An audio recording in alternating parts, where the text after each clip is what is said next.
All right, welcome back. Excuse me. So on this live stream, I just wanted to talk about my high school days. The high school days for everybody is like nostalgic. You know, that was the wild era of most people's history. Some of the craziest memories that most people have is the memories they have when they was in high school. And for me, I dropped out of public high school because I was constantly into it with my mother and somewhat her husband, but I was constantly into it and I just couldn't take it no more. So I dropped out of high school and decided to get my GED. And I figured, man, if I'm going to get a GED, I may as well get a trade along with it. So, you know, in JobCorps, it's sort of like college. JobCorps is sort of like college. You go to the facility and you live at that facility. They got dorms. You know what? It's really like a giant jail. If I'm going to be realistic, it's like a giant jail that you live in. But you can leave during the day, but you got to come back at a certain time. For us, it was 9 p.m. You had to be back on the facility inside not necessarily inside the building, but on the property by 9 p.m. So I was constantly into it with my mother. I was born and raised in Lima, but she moved us out of Lima to Defiance, Ohio, this lily white town. She was trying to protect us from the hood, basically. I know a lot of black people got stories like this, trying to, save us from falling victim to the hood. Back in my day, there was a song called The Hood Took Me Under. I think it was by MC8. I think MC8, Compton's Most Wanted. And that was like her way of trying to make sure that the hood didn't take us under.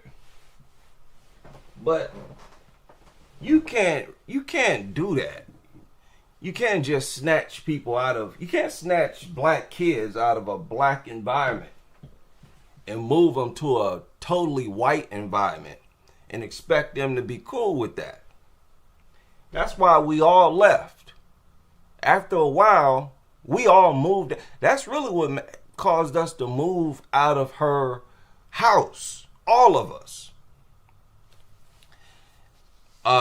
So I'm like, okay, I'm going to go to JobCorps. I heard about it through my cousin. He was already in the Cleveland JobCorps. And I'm like, man, I'm going to JobCorps. It's free. You know, I go there. I get everything I need.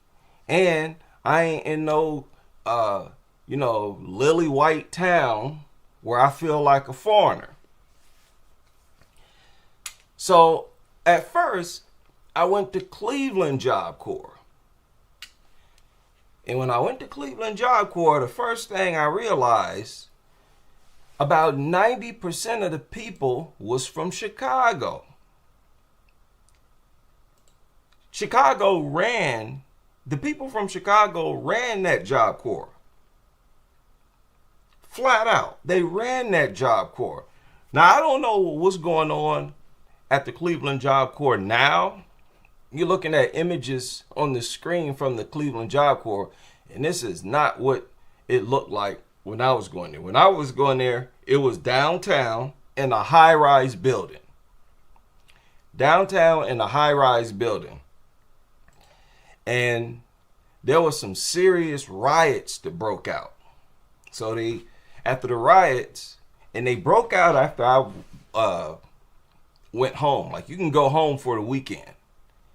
So I went home for the weekend, and while I was gone, I got a call. It was like, yeah, you can't come back because there's some bad riots here. We sending everybody to different Job Corps. And it was bad riots, man. People was just going down. Now, there was a bunch of fights before I even went home. Like the day I got there, there was fights, nonstop. And let me tell you, that's the first thing I noticed about people from Chicago. They was fighting all the time. This was in 1995, by the way. They was fighting it was nonstop fights, nonstop wars. And what makes Chicago different from the rest of the country, at least from what I saw, is the gang culture in Chicago. There are more different gangs in Chicago than any other city or state in the country. Just in Chicago alone, there's like, hundreds? I know at the least dozens, but I'm thinking it's like hundreds of different gangs in Chicago. And the fact that the gangs are further divided by blocks like they are now, that make it even worse. So I get there, it's fights, it's constant fighting. I go to my room, my dorm room, and in Cleveland, each person would have like 3 to 4 roommates. I'm telling you, it was just like jail, because you have your roommates. I had my roommates, and we had bunk beds. I had a top bunk. So I get to my room, I open the door, and it's this big jack Negro. I mean, this dude was jacked. He was a little shorter than me. I'm 6'1", and I think I was 6'1" even back then. I'm 6'1". He was like around 5'11", something like that, but he was jacked. He was from Gary, Indiana. And for people who know, Gary, Indiana is still Chicago. It's a crazy, crazy part or a little city in Indiana. I think Michael Jackson from Gary, Indiana. But it's basically Chicago. It's like it's on the outskirts of Chicago, but it's just like being in Chicago. So he's from Gary, Indiana. He sold weed in the Job Corps, and he was a gangster disciple. And as soon as I got up in there, he just wanted to check my temperature immediately. Asked me what I was, and like, yeah, I just want to make sure I ain't bunked up with no hoe niggas. And I'm like, yeah, whatever. But I wasn't trying to jump jazzy with this dude. I could tell this dude was with it. And turned out he was one of the craziest dudes in that Job Corps.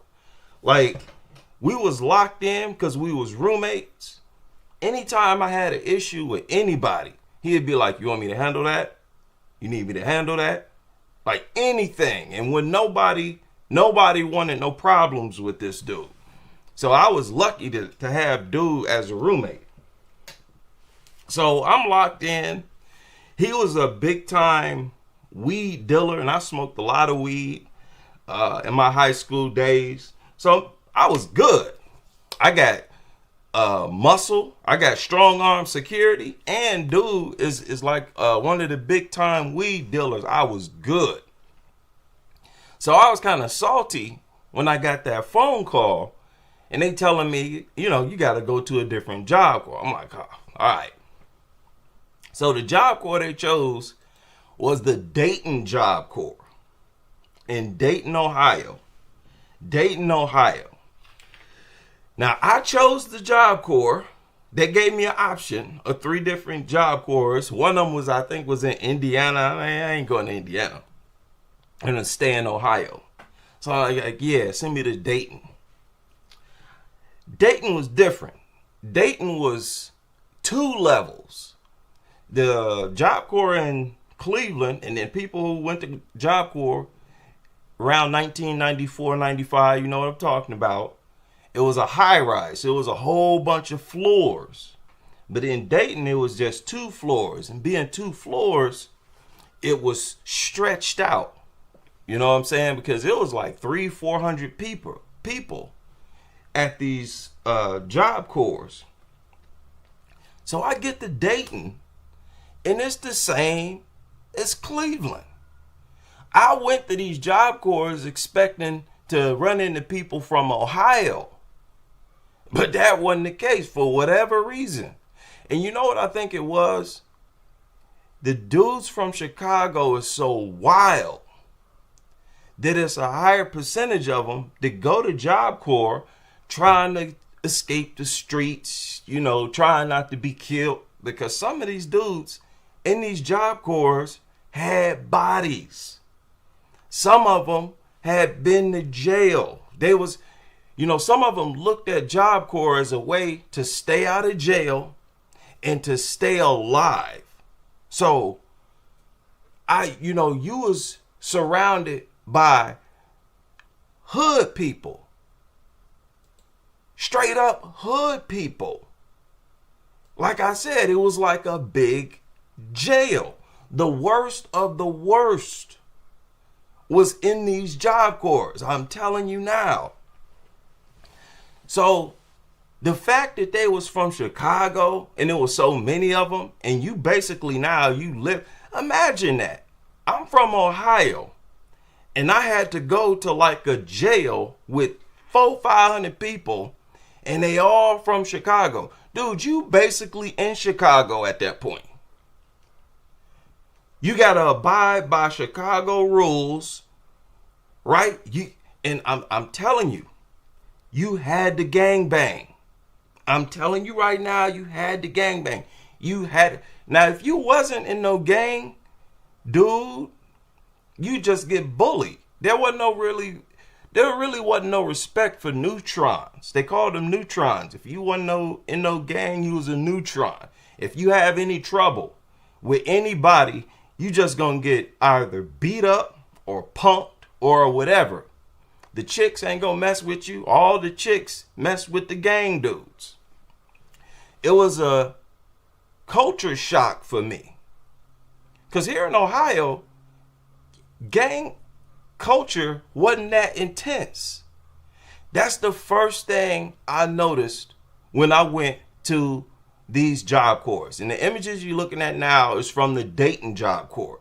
Now this is the more recent. This ain't from way back in 1994, 1995. But if I'm not mistaken, it's still majority Chicago youngsters who populate these Job Corps. It was a culture shock for me. I'm like, man, these dudes was violent, just violent. I'm telling you now, they was more on edge than people from Ohio. They was always on go.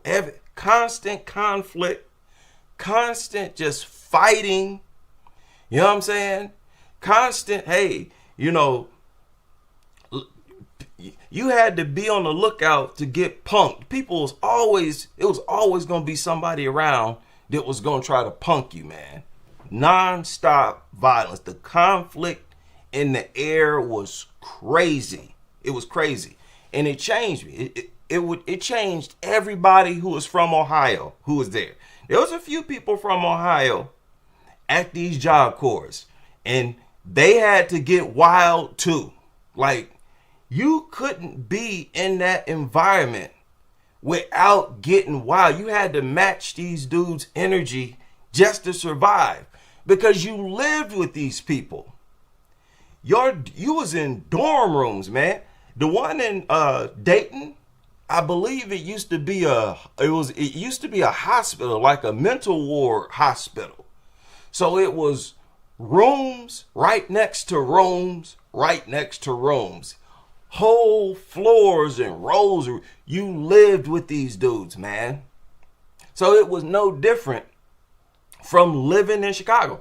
In fact, it was probably worse, because if you move to Chicago, you ain't in no dorm with other people. You got houses, apartment complexes. You're not as closely knit. Like if I'm in my dorm room and I need to use the restroom, I gotta walk past multiple other people's dorm. You know what I'm saying? It would be people out, and it was just a crazy, crazy environment. And so I get to Dayton. And my roommate is a vice lord from Chicago. His name was Jerry. Lazy Eye Jerry. And he was one of the big dogs. He eventually was like the shot caller for all the vice lords in the Dayton JobCorps. He had a lot of respect. And when I first went to Dayton, it was the same scenario. He asked me what I was, who I'm with, who I'm clicked up with, and I was always clicked up. Like I had members of my family who was gangsters. I always hung with GDs, with gangster disciples. There was a lot of gang members in Lima too. And just like in Cleveland, even though he was a vice lord, he made it clear, like, okay, we locked in now, whatever you is. The thinking was, if we roommates, we riding out together. Somebody mess with you, they mess with me, even if it's another vice lord. And this, mind you, this was way back in 1994, 1995. And I believe this mentality that they had gave birth to these different sets in Chicago. Because now it's not so much whether you a GD or BD or whatever. It's more about what block you from, what neighborhood you from, what street you from. The idea is, if we living next door to each other, somebody come want to shoot you up, I'm going to be involved in that. Because I could get shot too. So we got to ride out with each other if we on the same block. The same mentality was with roommates. I don't care what you is. You're a GD, you a BD, you a Stone, you a Vice Lord. If you my roommate, we riding out together. And even though they focused on the nations, they focused on their nation more so. They would hang with each other. You have BDs hanging with Stones. You have Vice Lords. They didn't trip that hard. We was all in the same facility anyway. There was a lot of fights. Don't get me wrong. There was some conflict between different, gangs. But it wasn't that crazy. People wasn't trying to get sent home. You get in a fight out there, you're going to get sent home. And people didn't want to go through all that. Now, I was clicked in with people from Killer Ward in Chicago. I don't know where Killer Ward start, but a lot of people familiar with 63rd, where FBG Duck and the FBG crew and the STL and EBT, it's a little further out from there. Y'all remember FBG Duck used to hang with Killer Ward. Killer Ward used to hang with the people on 63rd. The people I hung with was from the 70s. I think King Yellow is like from 72nd or something like that. 73rd, I think. 73rd. The guy I was clicked in with was from 79th and Ashland. So I was hanging around a lot of the GDs from Killer Ward.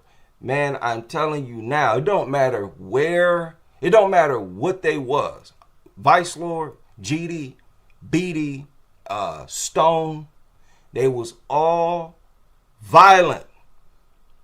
And you had to be violent too. Like, they were so used to fighting all the time that they had to fight while they was there. Now, I ain't gonna lie, I was right there with them.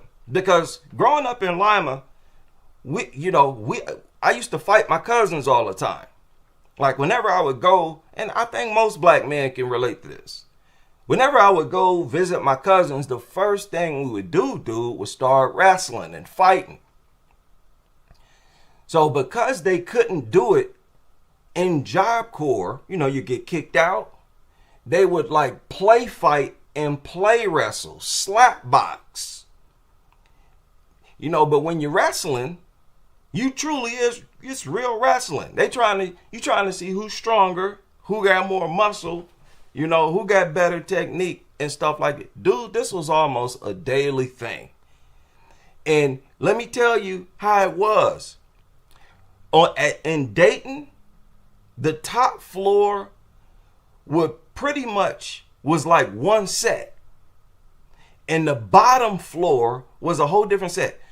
The floors was locked in with each other. Because like I said, you share the bathroom with these dudes. You share the showers with these dudes. Y'all all you on the same floor.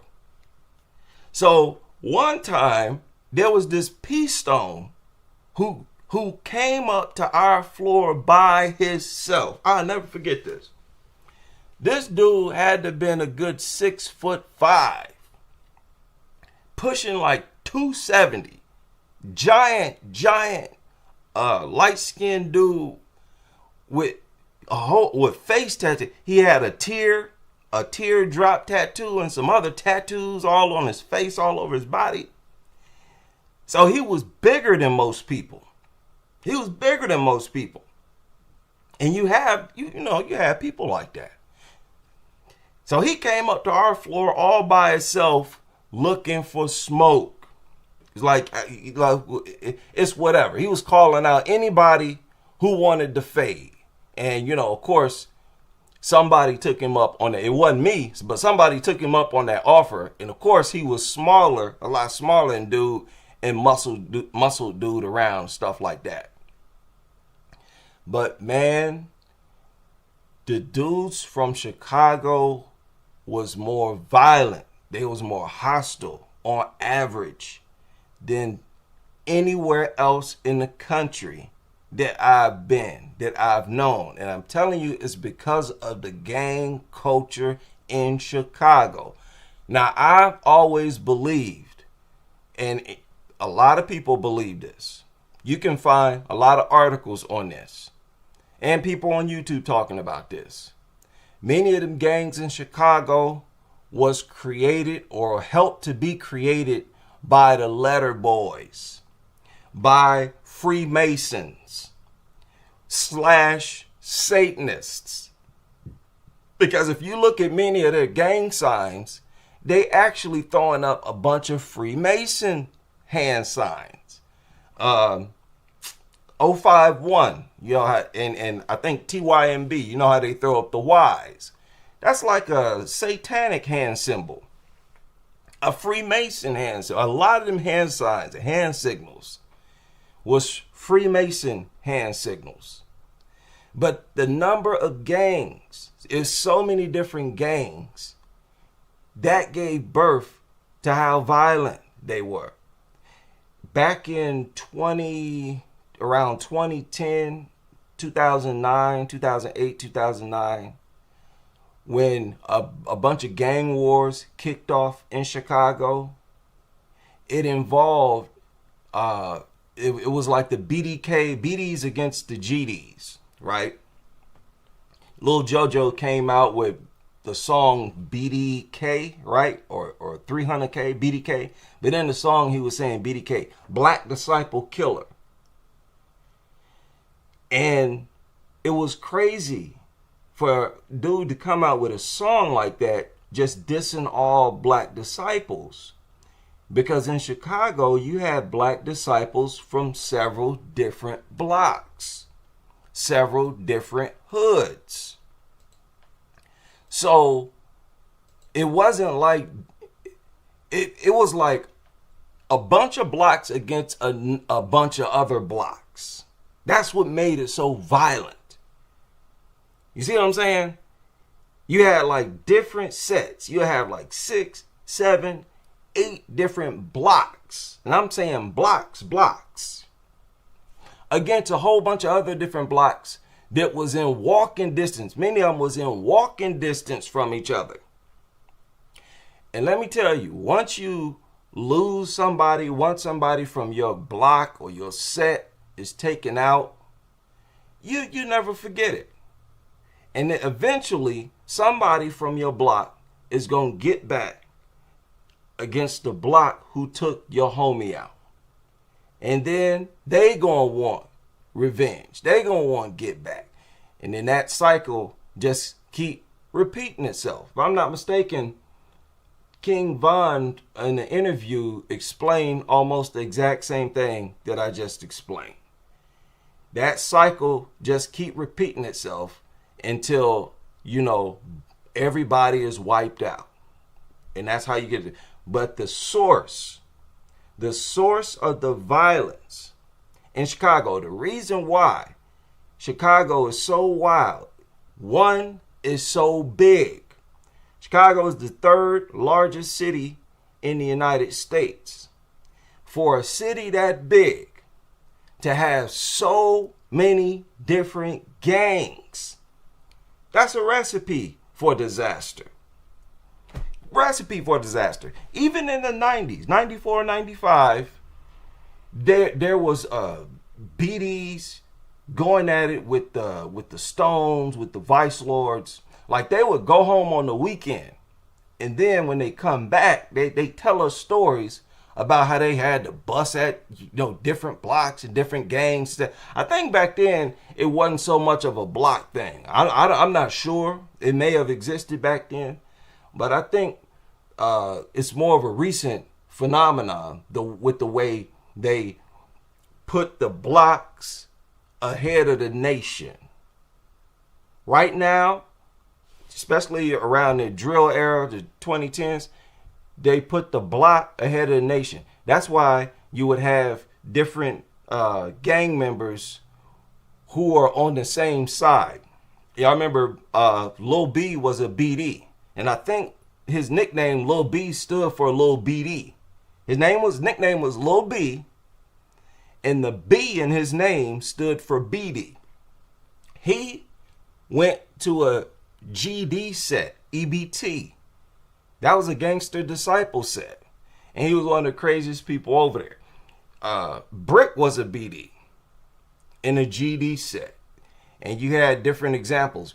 051 Melly was a BD. And he lived around Mickey Cobras. Right? He lived around the Cobras. So what I'm saying is the fact that the divisions of blocks, the division of blocks, that made it even worse. That made the violence in Chicago even worse. And I believe the theory that many of these gangs was created by the letter boy. I believe that theory. A big reason why I believe it is because, the military, the U.S. military, was providing weapons to them. I mean, that's self-explanatory. There was top military personnel was providing military weapons to street gangs. Marinate on that. Make sense out of that. Providing military grade weapons now, illegal weaponry that they still have today. If I'm not mistaken, THF Zoo was taken out by someone who had a switch on their weapon. Switches are illegal. You get busted with a switch, like recently FBG Butter was busted with a Glock with a switch, you getting locked up for a while. Illegal weaponry being provided to these different gangs in Chicago. Can't nobody tell me. I mean, it's already been, this is mainstream information. The violence in Chicago was fueled by basically the government. When you're talking about the military, especially the high-ranking military officers, you're talking about people who are in direct communication and who work with government officials. So for all the people who, talking this Chicago, what about Chicago? Chicago, the gangs in Chicago was not a purely grassroots creation. The people who govern society had a huge hand in not only the creation of the gangs, but the creation of the violence. Because see, when you provide military grade weapons to a particular gang in Chicago, that gang is going to have a huge advantage over the other gangs and over the other sets. So they're going to be big-headed. Like, yeah, we got big weapons. We got huge advanced weapons. We about to tear these boys up. We about to slide on right now. Right? Let's go hit they block right now. 9 o'clock in the morning. You could tell that they couldn't wait to use these military grade weapons against their ops. Like, yeah, we got a surprise for you. While you running around with your little Glocks and your little, your little pop, your little handguns, whatnot, we got F&Ns. Right? We got choppers. We gonna show you what a chopper sound like, what a chopper shoot like. So just providing them with those weapons is going to intensify the violence. And what's going to happen after that? The other gangs and the other blocks, the other sets, they're going to work hard to acquire the same weaponry. And once all the blocks got the same weapons, what's next?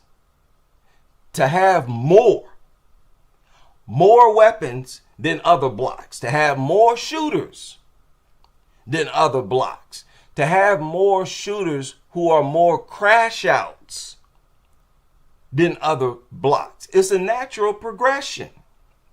It don't take much from the people who govern society to fuel something like gang wars, to increase the violence among the gangs, especially, like I said, when you're providing them with high power military grade weapons. So listen, man, prayers to Chicago. Like when I was going to school with people from Chicago, I knew there was something different about them, but I didn't know that it would progress into the type of bloody, deadly wars that it progressed into. People who follow the drill scene know that when you look at photos and images of gang members from 2010, 11, 12, in many cases, everybody in the photo is dead. Dead. That's why, I get upset when people try to argue that it's not really black people in Chicago unaliving each other. Some people were saying, hey, these are white supremacists rolling through the hood, lighting up black people, and then it's getting blamed on black people. That was crazy and far from the truth. They was caught up, probably, and still are caught up in a cycle of violence And let me tell you, it only make it worse when they come from a dysfunctional household. Think about that. On top of, all the different gangs, all the different sets, the weapons and whatnot, you had a lot of people coming from broken homes. A lot of these young boys was abused by their single mothers. I don't know how many stories. Y'all heard about FBG Dutchie had an abusive mother. He had to leave her home, and she wouldn't hesitate to put hands on. A lot of them came from dysfunctional homes where they was abused by their single mothers, and that's what made a lot of them violent. A lot of them became violent and was known for being a hothead, jumping off the porch early at age 12, 13, 14, because they've already been dealing with violence from age 5, if not sooner, where, their mother's just beating the hell out of them. So, accept it or not, where the household you come from play a huge role in how you turn out. I don't how the mothers of many of these dysfunctional boys blame them for how they turn out. Because as we all know, there are many black men from these areas who make it out and become productive members of society. Trust me. Much of that had to do with their upbringing, the type of household that they came from. In many cases, if you got a good household, you got good parents, there's a good chance you'll sidestep that lifestyle. So when you look at the sheer number of gang, and the violence is crazy. If you heard some of these stories, some of you have subscribed or heard some stories from TYMB Feifei, who used to talk about how there used to be fights at his school every single day. I think he went to Hyde Park High School around 2008, 2009, somewhere in there. Hyde Park was, King Von went there. Lil Mark went to that school, from what Feifei said. FBG Dutchie and all that crew went to that school, fighting every day. Yeah, every day. And many of them was in and out of these juvie homes and detention centers. So they would be like in school, but still going back and forth to jail, juvenile jail. Remember, G.I. Joe was only 13 when he was arrested for stealing cars. And many of them, if you're doing stuff like that at age 13, 12, 13, 14, you gotta come from a dysfunctional household. You have to. It's something seriously wrong, not only with your environment, but with your household. But don't get me wrong, many of them who may have had parents or a mother who wasn't as dysfunctional still got caught up in that lifestyle. It's hard to escape that lifestyle because you need the protection.